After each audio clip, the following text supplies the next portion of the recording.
Volkan Bozkir, President of the General Assembly, Your Excellency Ambassador Yashar Aliyev, Permanent Representative of Azerbaijan, on whose behalf I greet all my colleagues, distinguished guests, ladies and gentlemen. As we know, COVID-19 has caused severe impact on societies and economies across the globe. It constitutes the most challenging crisis in recent history, and we should face it without abandoning the fundamental principles of this organization, which should be based on the efforts of individual nations acting in a concerted way. COVID-19 must not be taken as a pretext to advance agendas that extrapolate from the constitutional structure of the UN system. Despite its worldwide reach, the pandemic affects individual nations and peoples unevenly. The United Nations should serve as a platform for member states to share their experiences and practices during and in the aftermath of this crisis. Brazil reaffirms the primary responsibility of governments to adopt and implement responses to the COVID-19 that are specific to national contexts. There is no possible one-size-fits-all solution. While we recognize the mandated role of the WHO in the pandemic, we have also identified critical shortcomings in that organization that must be addressed as soon as possible. COVID must lead to better multilateral institutions. They must be transparent and accountable.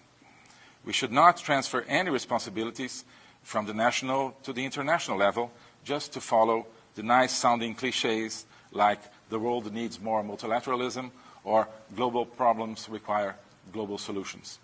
Clichés will not help us face the pandemic. Only national work and cooperation among nations with the international organizations serving their indispensable role as the locus of coordination and provider of cooperation will do that job. The fight against the virus is no less critical than initiatives to mitigate its social and economic effects. We are all confronted with the difficult task of protecting the lives and guaranteeing the livelihoods of our populations. Hence, it is my hope that today's debate makes a meaningful contribution in this regard. Brazil has adopted bold actions to address the challenges raised by the pandemic and to tackle the resulting economic crisis. We are providing emergency assistance to approximately 67 million Brazilians, which allows them to cope with the pandemic and maintain their income, especially those in the informal sector and the unemployed. Our expenses to guarantee the subsistence of the most vulnerable in our population amount to more than 8% of GDP. This burden falls onto Brazilian taxpayers, not on any multilateral institution. The Brazilian economy remains resilient. Economic growth has resumed, agricultural production has achieved record levels, and unemployment remains under control. During the pandemic, we kept our agricultural production, which is responsible for feeding 1.2 billion people. Again, this was a national effort, not the result of any multilateral institutions' efforts.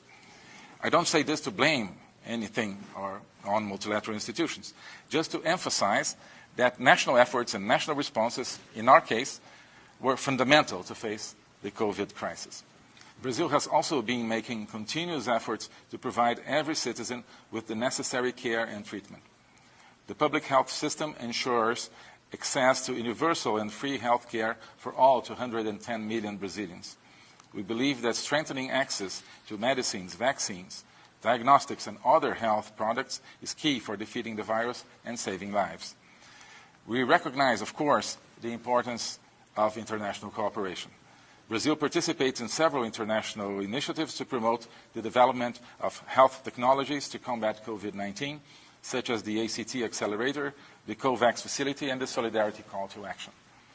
Brazil also signed a Memorandum of Understanding with the University of Oxford AstraZeneca for the acquisition and production of vaccines, including the transfer of technology.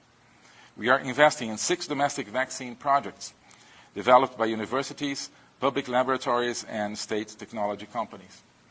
The Ministry of Health estimates that Biomanguinhos Fiocruz and the Instituto Butantan, 2 of the biggest public research institutions in Brazil, together with domestic pharmaceutical companies that have specific arrangements with foreign laboratories, will be able to produce 600 million to 800 million doses by mid-2021. With this level of production, Brazil hopes to be able to actively contribute to immunization efforts in the region and across the world. Brazil has been working closely with neighboring countries, especially with our Pro-Sul partners, but also with countries from different regions to share best practices and lessons learned about the pandemic. Brazil cooperated with PAHO in training technicians from countries of our region in detection techniques for the new coronavirus at an earlier stage of the global pandemic. Brazil is deeply concerned by the negative impacts of the pandemic on the physical and mental health of all individuals, including health workers, persons with disabilities, older persons, women, children, and youth. Special measures were adopted to protect vulnerable groups, especially our indigenous population. We have adopted and implemented in a timely fashion a national strategy aiming at strengthening services on the prevention and control of COVID-19 among the indigenous population, respecting their cultural and geographical specificities. In the context of the pandemic, we invested in family-oriented policies which take into account the different needs and expectations of families to promote healthy relations within the family.